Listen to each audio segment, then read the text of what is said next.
ผมบนที่นอนปลอกหมอนที่ชายหลุดลุ่ยมาและคราบน้ำตาบนเสื้อที่เหมือนเพิ่งแห้งไปทุกร่องรอยคือความผูกพันอันมากมายที่สองใจเดินทางร่วมกันมากี่คำทำร้ายกัน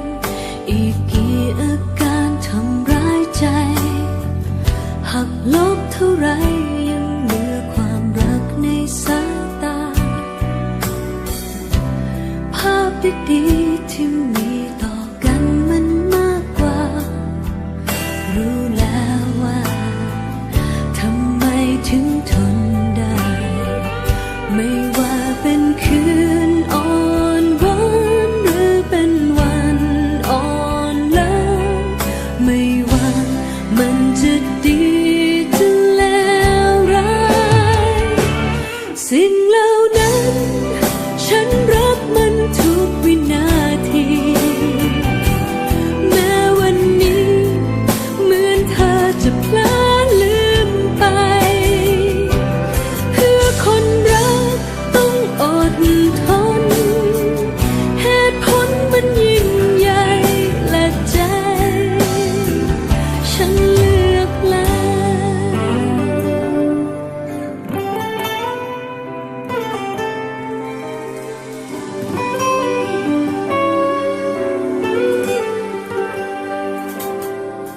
เคยเดินข้างๆกันเคยจับมือกันนั่งร้องไห้ผ่านช่วงเวลาที่มีความหมายมาด้วยกันช่วงที่ดีที่สุดอาจเลยไปแสนนานขอแค่มันหล่อเลี้ยงหัวใจได้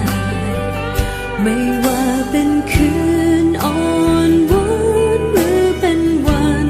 อ่อนล้าไม่ว่ามันจะดีจะแล้วร้ายสิ่ง